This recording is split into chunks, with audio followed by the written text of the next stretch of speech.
Hello my dear student. तो हमने कल किया था एक्सरसाइज 3.3 और आज हम स्टार्ट करेंगे एक्सरसाइज 3.4 जिसमें हमारा होगा ट्रिग्नोमेट्रिक इक्वेशन। कल हमने 3.3 के साथ हमने मिसलेनियस एक्सरसाइज भी किए थे। मिसलेनियस एक्सरसाइज के कुछ क्वेश्चंस हमने किए थे। Question number 3, 4, 5, 6, 7, question number 1 to 7 तक हमने किए थे। कुछ मैंने होमवर्क भी दिया था, मैं होमवर्क आपको फिर से सिखा देता हूँ। आप होप सो कि आप लोगों ने सबने होमवर्क कर लिया होगा। मैंने क्वेश्चन दिए थे 3.3, 18, 19, मिसलेनियस का 2, 4, 6, 7। लास्ट टाइम मैंने लेक्चर नंबर 5 में यही दिया था होमवर्क में। नाउ हम आगे बढ़ते हैं उसके आगे। अब मैं जो दो क्वेश्चंस करवाने वाला हूँ मिसलेनियस एक्सरसाइज के, ये दो क्वेश्चन हैं। ये पहले तो ये 3 क्वेश्चन है, तीनों एक जैसे क्वेश्चन है। ये क्वेश्चंस मैं करवाने वाला हूँ। क्या क्वेश्चंस हैं? ये sine X by two, cos X by two, tan X by two find करना है। Tan x equal to this, cos X equal to this and sine x equal to this. ये very very very important question है। दो question है, एक और example है वो भी मैं करवाऊंगा आपको। ठीक है, ये आपके पास आपका पीरियोडिक टेस्ट 1 होगा, PT1 होगा आपका। उसमें ट्रिग्नोमेट्री आती है, हाफ ईयरली होता है उसमें ट्रिग्नोमेट्री आती है, फाइनल होता है उसमें। आपको किसी भी स्कूल के एग्जाम में आपको ये क्वेश्चन जरूर मिलेगा। इतना इम्पोर्टेंट क्वेश्चन है और इसमें थोड़ा सा लॉजिक भी अलग लिखेगा। ये शायद मैंने पहले कोशिश किया था लिखने की, तो शायद ये कुछ गलत लिख दिया था। इसको मैं काट देता हूँ, दोबारा से मैं आपके सामने स्टार्ट करता हूँ। क्या है क्वेश्चन? साइन फिर से रिकॉल करता हूँ। x और x बाई टू तीनों एक जैसे हैं। ठीक है, रिमेंबर कि ये x बिलोंग करता है सेकेंड क्वाड्रेंट में, यहाँ x बिलोंग कर रहा है थर्ड क्वाड्रेंट में। आप देखिए, यहाँ x थर्ड क्वाड्रेंट में, यहाँ सेकेंड क्वाड्रेंट में। तो इसका सबसे सिंपल सा तरीका है, we know that cos 2 theta, हम cos 2 थीटा का फॉर्मूला हम यूज़ करेंगे। क्या फॉर्मूला होता है cos 2 थीटा का? cos 2 theta is equal to 2 cos square theta minus 1। लेकिन cos 2 थीटा का हमारा एक और फॉर्मूला भी होता है 1 माइनस 2 साइन स्क्वायर थीटा। तो देखा जाए तो यहाँ से 2 cos square theta equal to 1 plus cos 2 theta and the cos square theta 1 plus cos 2 theta upon 2 and the cos theta equal to square root of 1 plus cos 2 theta upon 2. Same way 2 sin square theta 1 minus cos 2 theta, इसको हम इधर ले आए, इसको हम इधर ले आए। ठीक है, and the sine square theta 1 minus cos 2 theta, तो sine theta equal to 1 minus cos 2 theta by 2 का स्क्वायर रूट। ये हमारा फॉर्मूला है और इस फॉर्मूले को चाहे तो आप डायरेक्टली भी यूज़ कर सकते हैं। दिस इज़ एन इम्पॉर्टेंट, एक न्यू फॉर्मूला हमारे पास आ गया, दिस वन। आप पूछेंगे अब हम इसे x का x बाई टू कैसे यूज़ करेंगे, वो मैं आपको बताता हूँ। इस फॉर्मूले को याद रखिए, डायरेक्टली भी यूज़ कर सकते हैं। कैसे? एक क्वेश्चन है हमारा, क्वेश्चन नंबर 8 में हमें tan x गिवन है -4/3 and x belongs to second quadrant. Good, quadrant second है। एंड वी नो दैट, हम दोबारा स्टार्ट कर सकते हैं directly. cos theta equal to square root of 1 minus cos 2 theta upon 2, sorry plus, and the cos and the sin theta equal to 1 minus cos 2 theta upon 2. Let put theta equal to x by 2. अगर मैंने theta को x by 2 put किया तो हमारे पास क्या आएगा? cos theta is equal to square root of, ये है हमारे पास 1 प्लस cos 2 थीटा बाई 2। ठीक है, theta cos x by 2 equal to 1 plus cos x by 2। ये आ गया हमारे पास एक नया फॉर्मूला cos x बाई 2 आ जाएगा अगर मेरे पास cos x हम फाइंड करें, है ना। और अगर यही चीज़ मेरे पास इस वाले में, ये तो हमने इसमें पुट किया, ठीक है। और अगर हमने इसमें फाइंड किया sin x बाई 2 पुट किया तो ये जाएगा square root of 1 minus cos x by 2। एक फॉर्मूला हमारा ये। अब सिंपली नाउ वी टेक, क्या हमें गिवन था, tan x इक्वल टू 4/3। अगर मेरे पास tan x 4/3 है और मैंने आपको बताया था 3.2 में दिस 4 दिस 3 ये 5, तो cos x किसके इक्वल, cos x हमें चाहिए 3/5, cos x 3/5 हो जाएगा। बट x किस में बिलोंग करता है, x belongs to second quadrant, तो cos x किसके इक्वल हो गया, cos x हो जाएगा -3/5, क्योंकि वही फिर से आ गया ASTC बेचारा बार बार आएगा सेकेंड क्वाड्रेंट में। हमारे पास सेकेंड क्वाड्रेंट में cos x क्या होता है, किसके इक्वल होता है, 3/5 हो गया। नाउ दिस, इसको हमने फर्स्ट ले लिया, इसको हमने सेकेंड ले लिया, पुट इन 1, तो cos x बाई 2 किसके इक्वल होगा, square root of 1 minus 3/5/2 sin x by 2। इस तरह हम फाइंड कर लेंगे, 1 प्लस 1 माइनस हो जाएगा या 1 प्लस हो जाएगा 3/5। अब आगे इसको आप सॉल्व कर सकते हैं इजीली। बस ये फार्मूला आपको एक और नया फार्मूला, नया नहीं है, फार्मूले को हमने उसी तरह पहले अभी मैंने बताया इस तरह हमने चेंज किया है। हम इस तरह इसकी वैल्यूज़ फाइंड करेंगे, ठीक है ना। ये वैल्यू हमने फाइंड कर ली sin x by 2, clear. Now question number 9th and 10th same है, इसी तरह क्वेश्चन होमवर्क में हो जाएंगे आपके मिसलेनियस। 9th एंड 10th आप ट्राई कीजिए, ट्राई योर सेल्फ, क्योंकि मैंने आपको कई बार बताया मेरा एक टाइप का क्वेश्चन बताने के बाद यही रहता है कि आप भी खुद कुछ करें। नाउ एक और मैंने आपको बताया कि मेरे को एक और इम्पॉर्टेंट क्वेश्चन है, वो इम्पॉर्टेंट क्वेश्चन है एग्जाम्पल में। हालांकि इसका भी मेरे को एक एग्जाम्पल गिवन था, लेकिन इसमें हमारे पास एक एग्जाम्पल में एक क्वेश्चन और है जो अक्सर पूछ लिया जाता है, वो है एग्जाम्पल 25। एग्जाम्पल नंबर 25 बहुत सिंपल है ये एग्जाम्पल। हमें इसमें गिवन है sin x equal to 3/5 and cos y equal to -12/13 where x and y belongs to second quadrant। अगर ये सेकेंड क्वाड्रेंट में है तो इसीलिए नेगेटिव है। और क्वेश्चन में कहा है फाइंड, अब तो हम कुछ भी फाइंड कर सकते हैं, sin x plus y, find sin x plus y, ठीक है। सॉल्यूशन देखते हैं इसका, इस एग्जांपल का। बहुत सिंपल सा सॉल्यूशन है इस एग्जांपल का। क्या, वी टेक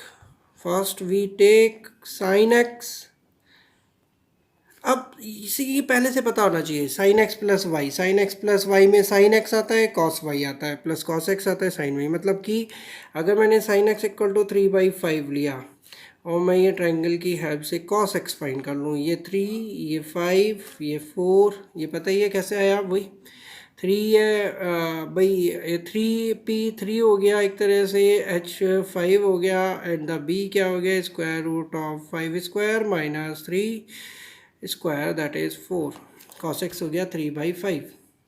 तो हमारे पास cos x किसके इक्वल हो जाएगा, 4/5, but x belongs to second quadrant. जब हमारे पास x सेकेंड क्वाड्रेंट में है तो cos x किसके इक्वल हो गया, -4/5। अब हम इसको मार्क कर लेते हैं, ये फाइंड हो गया, ये फाइंड हो गया। नाउ नेक्स्ट हमारे पास आता है, now we take this, next हम ये लेंगे। Next now we take cos y equal to -12/13। ठीक है, ये 12/13 है, this is 12, this is 13, this is 13 square minus 12 square equal to 5। Simple सा वे मैंने बताया कि इस तरह हम सॉल्व कर सकते हैं। हालांकि यहाँ पर हमें ये एक रेशो है, ये रेशो इसके इक्वल नहीं होती। ऐसी यहाँ एक रेशो है, ये इसके इक्वल नहीं होती। हमें कायदे से ही लिखना चाहिए कि P equal to 3K, H equal to 5K, तो B इक्वल टू 4K। लेकिन ठीक है, सिंपल वे करने के लिए हम इस तरह कर सकते हैं, sine y equal to 5/13 perpendicular upon hypotenuse. इस तरह हो गया ये। Now we have to find sine x plus y, basic formula. इसमें tan x प्लस वाई आएगा तो tan और क्या फार्मूला होता है, sine x cos y plus cos x sine y। Sine x की क्या वैल्यू है 3/5, cos y की क्या वैल्यू है -12/13, प्लस cos x किसके इक्वल है -4/5, साइन y इक्वल है 5/13। तो ये हो जाएगा -12 -3 कितना, 12 और 3 माइनस 12 3 जा -36, 13 5 जा 65, -20/65, then we get -56/65 sine x plus Y. Negative आ जाएगा। सेकेंड क्वाड्रेंट में है, x और y दोनों सेकेंड क्वाड्रेंट में है, x भी सेकेंड में, y भी सेकेंड क्वाड्रेंट में। अगर ये 180 180 होते हैं तो भी ये कौन सी क्वाड्रेंट में आ जाएगा, फोर्थ क्वाड्रेंट तक जाएगा। भाई अगर मान लिया x 180 हुआ, सेकेंड क्वाड्रेंट है, 180 तो है ही नहीं, है तो पता ही चल रहा है, तो 180 से कम है, 179 हुआ। मान लिया दोनों 179 हुए, 179 मान लिया मैक्सिमम 179 179 होंगे। ठीक है, तो ये कितने हो जाएंगे 358 360 जब भी नहीं होंगे। इसका मतलब कौन से क्वाड्रेंट में x plus y, fourth quadrant में। और फोर्थ क्वाड्रेंट में क्या होता है नेगेटिव, वो अपने आप ये नेगेटिव आ भी रहा है। इन चीज़ों को भी हम देखेंगे। ठीक है, इस तरह हम ये क्वेश्चंस करेंगे, आप लोग ये नोट कर लीजिए। बहुत इजी वे में मैंने आपको बताया, ये वाला भी इजी वे में बताया, ये वाला भी बहुत सारे यानी हालांकि बुक में आइडेंटिटीज से दिया है एक्स और वाई की वैल्यू, लेकिन मैंने सिंपल ये 10th क्लास वाला आप यूज़ कीजिए, ट्रायंगल्स यूज़ हो गया। ठीक है, आप इसको इजीली सॉल्व कर सकते हैं, किसी तरह की कोई भी प्रॉब्लम नहीं आएगी इन तरह करने में। ओके, नाउ अब स्टार्ट करते हैं next topic, trigonometric equation. Trigonometric equation क्या होती हैं, trigonometric equation, trigonometric, trigonometric equation बहुत सिंपल है। इक्वेशन ट्रिग्नोमेट्री पता ही है, इक्वेशन बता देता हूँ। एक मान लिया मेरे पास x प्लस 2 का स्क्वायर है, ये होता है x square plus 4x plus 2 और एक मेरे पास है x प्लस 3 इक्वल टू 4। इसमें इसको हम आइडेंटिटी बोलते हैं। ठीक है, और ये हमारी कहलाई जाती है इक्वेशन।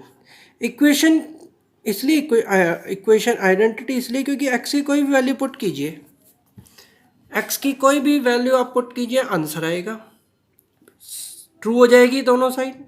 लेकिन इक्वेशन में ऐसा नहीं होता। इक्वेशन में x की कोई पर्टिकुलर वैल्यू ही हम फीड करेंगे तभी उसकी वैल्यू आएगी। मान लिया मैंने इसको सॉल्व किया, ठीक है, सॉल्व करने के बाद x की वैल्यू क्या आएगी 1, दैट इज कॉल्ड इक्वेशन। ऐसी ट्रिग्नोमेट्री में होता है। बच्चे पूछते ये sine square theta plus cos square theta is equal to 1, theta की कोई भी वैल्यू पुट कीजिए, ये ट्रू होगा, हमेशा ट्रू होगा। This is so it is called identity. Now this is called identity. लेकिन अगर मैंने कहा sine theta equal to half, ठीक है, तो ये थीटा की किसी पर्टिकुलर वैल्यू के लिए होगा। मान लिया साइन थीटा इक्वल टू ये sine 30 degree and the theta is equal to 30 degree. It is called equation, ये पर्टिकुलर थीटा की वैल्यू क्या आई 30 degree, it is called equation, जो एक फिक्स वैल्यू के लिए होती है उसको हम कोई भी इस तरह की टर्म्स से होती है इसको हम क्या बोलेंगे इक्वेशन। दोनों में बहुत सिंपल वे से, बिल्कुल एकदम सिंपल वे से मैंने आपको बताया what is the difference between identity and equation. Now आगे चलते हैं। अब आते हैं हमारे पास trigonometric equation, sine theta equal to half, यही लिया, साइन थीटा हाफ है, थीटा यहाँ पर भी ये A S T C positive किस में होता है इसमें, इसका मतलब इसके आंसर कितने आएंगे 2। यस, अगर मैंने sine theta equal to half लिया तो sine theta equal to sine 30, sine 30 तो इसमें आ गया। अब मुझे इसी को चेंज करना है, चेंज करने के लिए sine theta equal to sine of, मैं लिख दूँ 180 माइनस 30। बच्चे पूछेंगे क्यों भैया, साइन 30 की वैल्यू है 30, साइन 30 को हम क्या लिख सकते हैं 180 माइनस 30, 180 में से कुछ भी माइनस किया सेकेंड क्वाड्रेंट में पहुंचा, सेकेंड क्वाड्रेंट में साइन क्या होता है नेगेटिव, नो पॉजिटिव, पॉजिटिव होता है। यस, तो थीटा की क्या वैल्यू है, एक तो 30 डिग्री आएगी और एक थीटा की क्या वैल्यू आ गई 120 डिग्री। तो हमारे पास थीटा की 2 वैल्यू आई। अगर मेरे पास ये जो थीटा की वैल्यू बिलोंग करती है 0 और 360 डिग्री के, ठीक है, 0 और 360 के बीच में बिलोंग करती है, तो हम इसको बोलते हैं principal value, principal value. Principal value हमेशा 0 और 30, ठीक है, हेलो, 0 और 360 के बीच में है तो इसको हम क्या बोलेंगे प्रिंसिपल वैल्यू। प्रिंसिपल वैल्यू हमेशा इसके और इसके बीच में लाई करती है, 0 और 360 के बीच में, एक राउंड के, ठीक है। अब मैं आपको बहुत सिंपल सा आपको एक तरीका बताता हूँ प्रिंसिपल वैल्यूज़ हम कैसे फाइंड करते हैं, ठीक है। 2 आंसर हो सकते हैं। नाउ आप ना एक चार्ट याद रखिए हमेशा, ठीक है, कोई भी वैल्यू आप फाइंड कर सकते हैं प्रिंसिपल वैल्यू। क्या, एक यहाँ पर थीटा होता है, यहाँ पर पाई माइनस थीटा, यहाँ पर pi plus theta and this is 2 pi minus theta, बस ये चार्ट आप याद रखिए। अगर आपने ये चार्ट याद रखा, ये theta, pi minus theta, pi plus theta, 2 pi minus theta, कोई भी वैल्यू हम फाइंड कर सकते हैं। देखिए कैसे, हर एक की 2 वैल्यू आएगी, साइन कॉस टेन कॉट। पहले एग्जाम्पल लेते हैं, प्रिंसिपल वैल्यूज़ मैंने आपको बताया, मैं आपको प्रिंसिपल वैल्यूज़ बता रहा हूँ। प्रिंसिपल वैल्यू जो है वो लाई करती है 0 और 360 के बीच में, 0 और 360 भी हो सकती है, इनके बीच में लाई करती है। मान लिया मेरे पास साइन थीटा ही ले लें, साइन थीटा इक्वल टू -12, ठीक है, फर्स्ट वन। चार्ट याद रखिए, अगर ये चार्ट किसी को याद हो कुछ भी कर सकते हैं। Sine theta equal to -r, सबसे पहले क्या कीजिए, साइन थीटा को लिखिए माइनस साइन 30।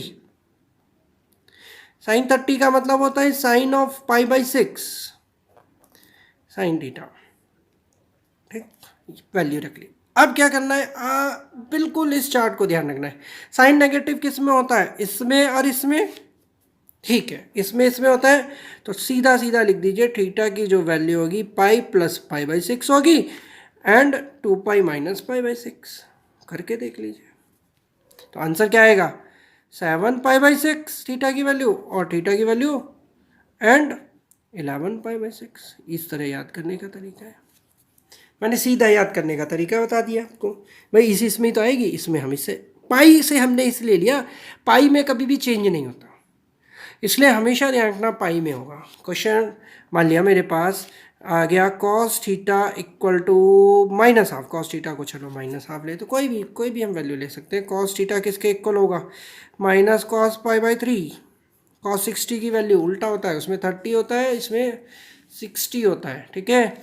अब क्या करें, थीटा किस में कॉस नेगेटिव होता है, कॉस जो है कॉस थीटा नेगेटिव होता है सेकेंड क्वाड्रेंट में एंड थर्ड क्वाड्रेंट में, सेकेंड क्वाड्रेंट में और थर्ड क्वाड्रेंट में। ये माइनस एडजस्ट करना है, तो थीटा की क्या वैल्यू हो जाएगी, सेकेंड क्वाड्रेंट में क्या है पाई माइनस π/3 और थर्ड में क्या है पाई प्लस π/3, हो गया बस।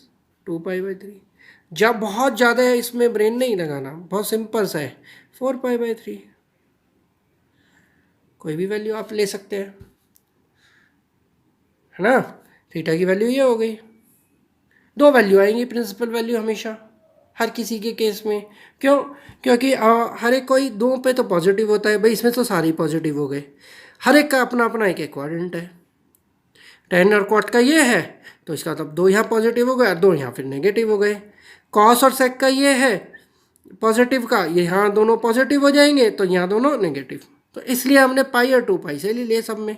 कोई भी आप वैल्यू ले सकते हैं। मान लिया मैंने, चलिए एक और क्वेश्चन हम करते हैं, tan वाला देखते हैं। tan cot सब हो जाएगा। tan x इक्वल टू मैंने लिया -12। सबसे पहले हम वैल्यूज़ क्या लेंगे, tan x इक्वल टू -10π/4। अब tan नेगेटिव किस किस में होता है? tan नेगेटिव होता है हमारे पास किस में, इसमें tan जो नेगेटिव होता है वो किस में होता है, सेकंड में एंड फोर्थ में। सिंपल। तो ठीक है, सेकंड एंड फोर्थ में है तो एक सेकंड में क्या लेना है मुझे, पाई माइनस π/4, और ये हो जाएगा 2π माइनस π/4। मैंने तो एक सिंपल से तरीके से इस तरह याद रखे हुए हैं। जब आप करते जाओगे तो आपको भी क्लियर होता, और ज़्यादा क्लियर होता जाएगा। अब तो यहाँ पर मैंने सिंपल सा ये बताया, ठीक है, 3 एग्जाम्पल दे दिए। अब 10 ले लीजिए, 20 ले लीजिए, पॉइंट। तो प्रिंसिपल वैल्यूज़ जो होती है वो लाई करती है 0 एंड 360 के बीच में। हम वो फाइंड करेंगे, ठीक है। अभी एक्सरसाइज जब करेंगे तब करेंगे। आप एक बार ये सब नोट कर लीजिए, ये आप वीडियो रोक के भी नोट कर सकते हैं, कोई प्रॉब्लम वाली बात नहीं है। हाँ, मैं ये कहना चाहूँगा, जब भी आप मैथमेटिक्स कहीं से भी पढ़े, चाहे आप ये पढ़ रहे हैं, चाहे आप कहीं और यूट्यूब पे पढ़ रहे हैं, या फिर आप कहीं भी पढ़ रहे हैं, तो हमेशा मैथमेटिक्स पढ़ते इस समय कॉपी और पेन लिखिए लेके। वैसे तो सारे सब्जेक्ट लेने चाहिए, कॉपी और पेन लेके बैठना चाहिए। बच्चे सोच लेते हैं कि क्या नाम है कि कॉपी पेन हम ले लेते हैं, कॉपी पेन लेते नहीं है वे, सॉरी लेते नहीं है, सोचते हैं बाद में देख लेंगे, और बाद में फिर वो जो इम्पोर्टेंट पॉइंट है अपने अकॉर्डिंग लिखिए। फिर हमारे पास एक आता है, एक तो प्रिंसिपल वैल्यूज़ मैंने बताई आपको, और एक हम बताते हैं general value, general solution. General solution क्या होता है? सबसे पहले आता है हमारे पास जनरल सॉल्यूशन में sin थीटा इक्वल टू 0। हाँ, जनरल में क्या एक्चुअली जनरल होता क्या है, पहले तो यही बताना पड़ेगा। जनरल सॉल्यूशन क्या होता है? मान लिया मेरे पास sin थीटा है, एक बार ये सर्कुलर 360 तक चला गया, 360 डिग्री तक हो गया, इसके आगे भी तो है, ये सर्कुलर फंक्शन है। अब मान लिया 360 में अगर मैंने 390 कहाँ आएगा, यहाँ पर आएगा। अगर मैंने इसमें 120 और ऐड किया, 480 अगर मैंने किया, वो यहाँ आ जाएगा। ऐसे ये बढ़ते चले जाएंगे। तो फिर हमें जनरल सा sin थीटा 0 है तो थीटा की वैल्यू 0, ऐसे तो थीटा एकदम 0 आ जाएगा, या थीटा पाई आ जाएगा, या फिर थीटा क्या आएगा, 0 आएगा, पाई आएगा, 2π आएगा, 3π आएगा, 4π आएगा। साइन इसमें नेगेटिव, ठीक है, इसमें होता है। तो अगर मेरे पास sin थीटा इक्वल टू 0 आया तो इन सब में क्या होगा, इस वाली लाइन पे, हॉरिजॉन्टल लाइन पे। अब ये तो हमने एंटी क्लॉकवाइज लिया, क्लॉकवाइज भी तो ले सकते हैं हम ऐसे। तो थीटा की क्या वैल्यू आएगी, nπ, वेयर, ये हो गया nπ, ठीक है, where n belongs to set of integer. ऐसा ही हमारे पास आता है cos थीटा, अगर मेरे पास 0 है तो आप देखो cos थीटा अगर 0 तो थीटा की वैल्यू π/2 पे होती है, 3π/2 पे होती है, 5π/2, सब पे, इन सब पे 0 होती है। तो हम जनरल सोल्यूशन क्या होगा, theta equal to 2n+1 π/2, n की वैल्यू पुट करते जाइए और आपके पास ये आता जाएगा। तो थीटा की क्या वैल्यू हुई, theta n belongs to integer, set of integers. ऐसा इसलिए होता है कि अब ये 1 है, 3 है, 5 है।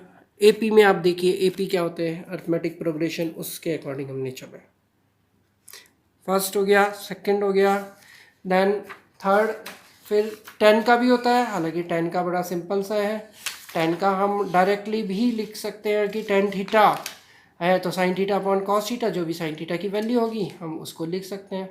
बेसिकली तो साइन और कॉस के ही है, साइन और कॉस के। टेन मान लिया टेन आ भी गया तो tan x equal to zero, तो साइन एक्स अपॉन कॉस है, कॉस एक्स को उधर जीरो ले जाइए।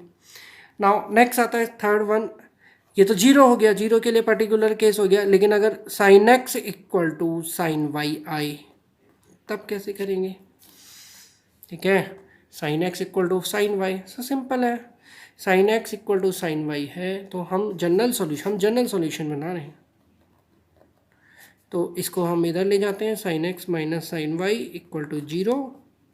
तो sine x equal to two sine, formula लगाया, x minus y by two cos x plus y by two equal to zero, एक either this zero, sine x minus y by two equal to zero, या फिर cos x plus y by two equal to zero.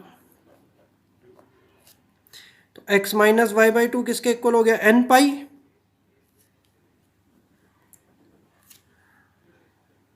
बड़ा कर देते हैं थोड़ा और clear हो जाएगा।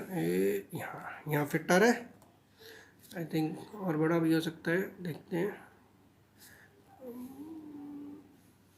ये ठीक है, पूरी कॉपी आ जाएगी। ठीक है, मैंने क्या किया, sine x equal to sine y है, इसको इधर ले गए, sine x minus sine y. ठीक है,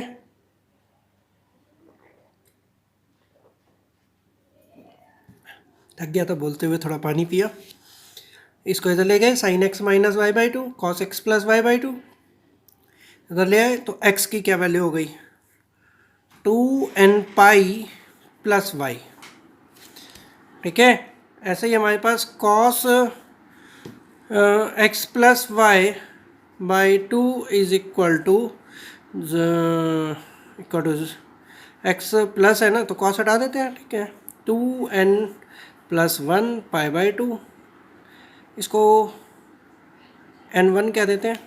तो एक्स प्लस वाई किसके इक्वल हो गया? Two n one plus one pi. ठीक है, और x किसके इक्वल हो गया? Two n plus one pi minus y. ये हमने किया। ठीक है, क्या किया? Sine x minus y zero है तो x minus y n pi हो गया, हमने ये ले लिया। अब हमें अब दो दो फार्मूले हो गए देखा जाए तो, इसके एक ये फार्मूला हो गया, एक ये फार्मूला हो गया। ठीक है, इवन नंबर तो यहाँ से आ रहा है टू एन पाई, और ऑड नंबर यहाँ से आ रहा है, तो हम एक इसका जनरल फार्मूला लिख लेते हैं। क्या कि x इक्वल टू क्या के pi plus minus one raise to the power के raise to the into y, या x equal to n pi plus minus one raise to the power n y. भाई एन को अगर आपने even रखा तो ये प्लस हो जाएगा, वन रखा, ठीक है, सॉरी टू रखा तो टू पाई ये वाला आ जाएगा, थ्री रखा तो आप देखो यहाँ पर वन रखते ही दोनों में वन रखा ना, तो यहाँ थ्री तो नेगेटिव आ जाएगा। ठीक है, यहाँ थ्री, तो मतलब इवन भी आ जाएंगे और ऑड भी आ जाएंगे। ये हमारे जनरल सोल्यूशन है। प्रूफ बता दिया, हालांकि प्रूफ आपके यहाँ इतना ज़्यादा इम्पॉर्टेंट नहीं है। अब मैं इन सबको एक जगह फॉर्मूले को लिख देता हूँ। क्या दोबारा से एक बार रिकॉल करा देते हैं, फिर आगे एक्सरसाइज पे चलेंगे। क्या रिकॉल किस तरह? सबसे पहले हमारे पास ये ट्रिग्नोमेट्रिक क्या है, हमारे पास इक्वेशन, हमारे पास number one principal solution. Principal solution में क्या होता है? जी lie between 0 and 360 degree. Also ये चार्ट मैंने याद करवाने के लिए बोला है कि ये थीटा होता है, ये पाई माइनस थीटा, ये पाई प्लस थीटा, ये टू पाई माइनस, तो हमारा प्रिंसिपल वैल्यू हो जाती है। फिर हमारे पास सेकंड आता है जनरल सॉल्यूशन। जनरल सॉल्यूशन के मैं फार्मूले लिख देता हूँ, बुक में भी मिल जाएंगे, लेकिन एक जगह फिर से कि साइन थीटा इक्वल टू 0 है, tan theta equal to n pi, cos theta equal to 0 है, थीटा इक्वल टू 2n+1 π/2, चाहे -1 लिख लो। Sine theta equal to sine alpha है, then theta equal to n pi plus -1 n alpha. Cos theta equal to cos alpha है, तो theta equal to 2n pi plus -alpha ये होगा। और ten theta equal to 10, ये भी proof मैंने अभी जैसे साइन का बताया ऐसे कॉस का भी हो सकता है, इन कोर्स में नहीं है तो मैं ज़्यादा इसमें जोर नहीं दे रहा। एक बता दिया मैंने, theta equal to n pi plus alpha, where ये चीज़ ध्यान रखना, n belongs to set of integers, set of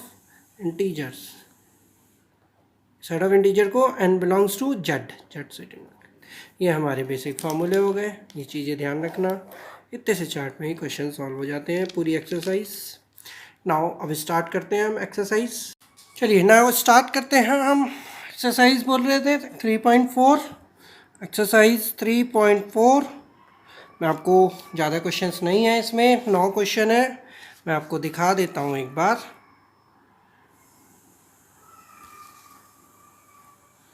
देखिए क्वेश्चन नंबर 1 2 3 4, इनमें प्रिंसिपल एंड जनरल सॉल्यूशन के लिए बोला है। इन सब में मैं प्रिंसिपल सॉल्यूशन बता देता हूँ, बाकी फिर हम इसके जनरल सॉल्यूशन से स्टार्ट करते हैं। नाउ क्वेश्चन नंबर 2 पार्ट इसके बताता हूँ, question number 3 and question number 4। चलिए 3 एंड 4 ये तो बता ही चुके हैं, सेकेंड एंड थर्ड बता देते हैं। चलिए देख लेते हैं अभी क्वेश्चन नंबर 2। क्वेश्चन नंबर 2 में क्या है, क्वेश्चन नंबर 2 में cot x इक्वल टू -√3, तो cot x equal to -cot π/3। तो मैंने आपको बताया था ASTC लेना है हमें, ASTC इसमें पॉजिटिव रहेगा लेकिन नेगेटिव आ गया है, तो x की वैल्यू क्या होगी, इस वाले में और इस वाले में रहेगा pi minus π/3 and x equal to pi plus π/3, 2 pi minus π/3, sorry 2 pi minus, तो ये हो जाएगा 2 π/3। x की वैल्यू एक ये हो गई प्रिंसिपल सॉल्यूशन, और एक x की वैल्यू क्या हो गई 5 π/3, ये हो गया हमारा प्रिंसिपल सॉल्यूशन। ऐसे ही क्वेश्चन नंबर 2 है, तो और क्वेश्चन नंबर 3 देख लेते हैं। sec x इक्वल टू 2, तो cos x equal to half हो गया, sec x से भी कर सकते थे, cos x equal to cos π/3, तो x की वैल्यू एक तो π/3 आएगी and x equal to 2 pi minus π/3, ये हो गया हमारा सॉल्यूशन। ये ठीक है, देखिए इसका तो ये हो गया और इसका ये इस तरह, सेकंड हो गया, थर्ड हो गया। Question number 1 and question number 4 homework में आप खुद कीजिए ट्राई। देन स्टार्ट करते हैं हम जनरल सॉल्यूशन वाले क्वेश्चंस। जनरल सॉल्यूशन स्टार्ट करते हैं। जनरल सॉल्यूशन में स्टार्ट करते हैं क्वेश्चन नंबर 5। क्वेश्चन नंबर 5 में क्या है, cos 4x equal to cos 2x, हम इसको इधर ले जाएंगे, 4x minus cos 2x equal to 0। Formula use करेंगे 2 sin 4x plus 2x/2 and the sine 4x minus 2x/2। Formula use कर लिया, तो ये कितना हो गया, sine of 3x equal to 0 and sine of x equal to 0। तो यहाँ से 3x किसके इक्वल हो गया, n पाई, तो x की वैल्यू क्या हो गई, n π/3। ऐसे ही n1 ले लेते हैं क्योंकि हमारे पास यहाँ भी आएगा ना, x इक्वल टू यहाँ पर n2 पाई कर देते हैं, दो जनरल, ये जनरल सॉल्यूशन हो गए। तो वेयर n, यहाँ n आ गया तो यहाँ n1 आ गया, तो यहाँ हम n2 कर लेते हैं, n1 n2 belongs to z, ये लिखना बहुत ज़रूरी है। सेम क्वेश्चन नंबर 6 देखते हैं। क्वेश्चन नंबर 6 में क्या कहा है, 6 में कहा है cos 3x plus cos x minus cos 2x equal to 0। मैंने आपको ये बताया था जब भी इस तरह के, हाँ एक बहुत बढ़िया चीज़ मुझे ध्यान आई, मैं अपना एक एक्सपीरियंस यहाँ ज़रूर शेयर करूँगा। कि जब मैं 11th क्लास में था तो मेरे पास ये क्वेश्चन एग्ज़ाम में आ गया। अब एग्ज़ाम में आया तो मैंने एलएचएस लेके इसको प्रूव करना शुरू कर दिया। मैंने ऊपर पढ़ा ही नहीं कि ये भैया ट्रिग्नोमेट्रिक इक्वेशन है, मैं आइडेंटिटी की तरह प्रूव करा। तो ये चीज़ ज़रूर ध्यान रखना कि क्वेश्चन में क्या है।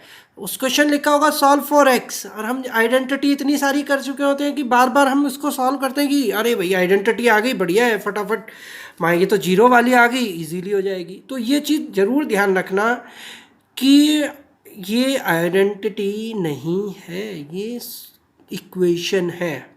हमें इक्वेशन सॉल्व कर रहे हैं, ये चीज़ बहुत अच्छे से नोट कर लो। आप ये बोल सकते हैं, गांठ बांध लीजिए, हमारे यहाँ सीधी लैंग्वेज में गांठ बांध लीजिए कि हमें क्वेश्चन को दैट से पढ़ना है।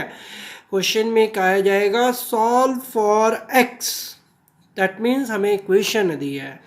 प्रूव दैट मीन्स आइडेंटिटी है कि आइडेंटिटी को हमें सॉल्व करना है। तो ये चीज़ ध्यान रखना। तो cos 3x मैंने इसमें बताया था सबसे बड़ा सबसे छोटा को एक साथ लेते हैं। अच्छा, तो ये दोनों एक साथ है ही पहले से ही। तो 2 cos 3x plus x by 2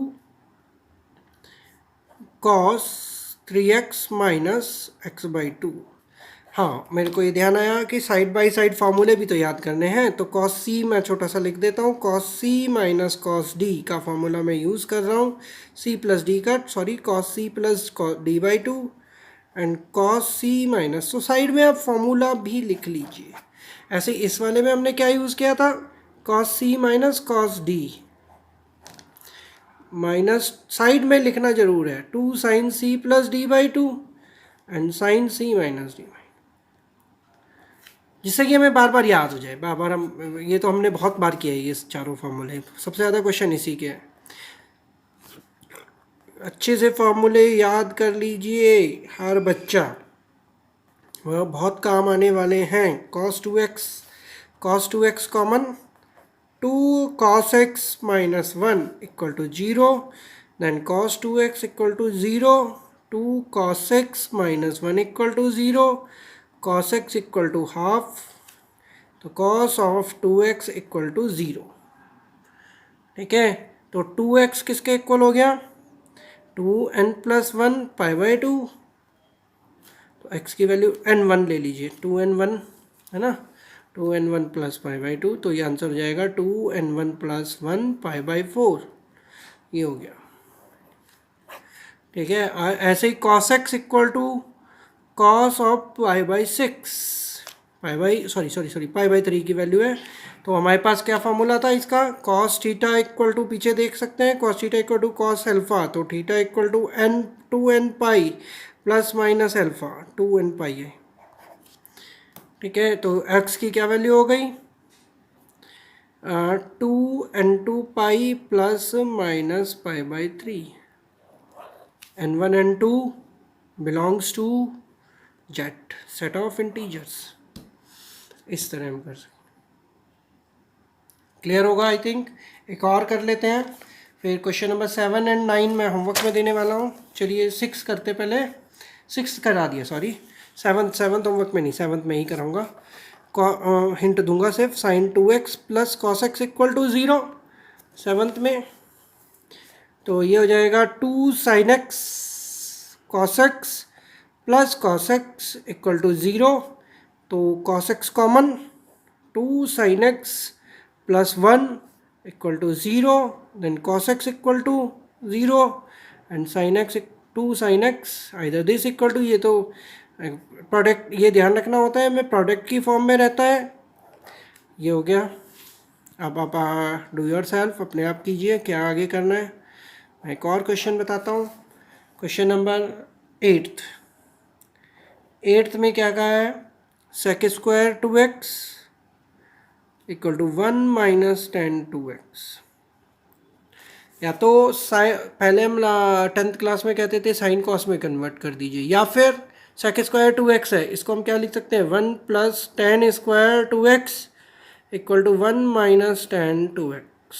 1 से 1 कैंसिल हो गया, tan 2x को हम इधर ले जा देंगे, tan 2x plus tan square 2x equal to 0, tan 2x common, tan 2x plus 1 equal to 0, then tan 2x equal to 0, then tan 2x plus 1 equal to 0। तो tan 2x किसके equal हो गया? तो 2x सिंपल सी बात है n1 पाई। तो x की value क्या, वो साइन वाला ही फॉर्मूला चलेगा 1 पाई बाई 2। ऐसे इसमें tan 2x equal to -1, then tan 2x equal to -tan pi by 4। मैं इसको कौन से क्वाड्रेंट में होता है? सेकेंड क्वाड्रेंट, फोर्थ, कोई सा भी एक ले लीजिए, no problem. tan 2x equal to tan of pi minus pi by 4। अब क्लियर होगा। tan 2x इन 1 पाई, मैंने सिंपली tan का, और शायद दिखाई नहीं दिया था, हाँ कैमरा थोड़ा हिल गया था। अब एक बार और देख लीजिए ध्यान से, क्या लिखा मैंने? tan 2x plus 1 equal to 0, tan 2x equal to -1, tan 2x equal to minus, तो हमने ये ले लिया। ये फोर्थ इस क्वाड्रेंट में होता है, नेगेटिव किसी में भी आप ले सकते हैं। तो 2x इक्वल टू, फार्मूला क्या हो जाएगा? n पाई, क्या फार्मूला होगा? ध्यान से देखिए, सोचिए। tan x इक्वल टू किसके इक्वल होगा? tan x इक्वल टू होगा हमारा n पाई प्लस n पाई प्लस अल्फा ना, n पाई 3 पाई, सॉरी मैंने ये नहीं लिखा था, ये 3 पाई बाई 4 होगा प्लस 3 पाई बाई 4। तो x की क्या वैल्यू हो गई? n pi by 2 plus 3 pi by 8। ये हमारा n, यहाँ n1 है तो n2, तो n1 n2 belongs to z। तो आज का होमवर्क क्या हो गया? एक तो हमने दिया है मिसलेनियस का क्वेश्चन नंबर 8, 9 है ना, और एक्सरसाइज 3.4 क्वेश्चन नंबर 1, 4, 7 एंड 9। ये आपका बस 5-6 क्वेश्चन, मैं डेली 5-6 क्वेश्चन ही देता हूँ, एक जैसे क्वेश्चन होते हैं। अब आपका एनसीईआरटी के अकॉर्डिंग तो ये पूरा सीबीएसई के सिलेबस के अकॉर्डिंग ये चैप्टर पूरा कंप्लीट हो गया। ये लास्ट इसकी क्लास थी। कल हम एक नया चैप्टर, नेक्स्ट क्लास में हम एक नया चैप्टर स्टार्ट करेंगे। आप आराम से इसको एक बार अच्छे से कॉपी में सॉल्व कर लीजिए। मैंने सारे इंपॉर्टेंट क्वेश्चंस मैंने बता दिए, आप देख लीजिए कहाँ कहाँ मैंने इंपॉर्टेंट बताए, ठीक है। और अच्छे से इसकी प्रैक्टिस करिए। ट्रिग्नोमेट्री मैंने आपको पहले ही बताया, it is very very important chapter. हर कहीं भी ये ट्रिग्नोमेट्री प्रैक्टिकल भी यूज़ हो जाएगी, तो इसलिए आप आराम से इसको घर बैठ के सॉल्व कीजिए। Thank you very much. I am Nitin Maheshwari from केंद्रीय विद्यालय विकासपुरी। Thank you.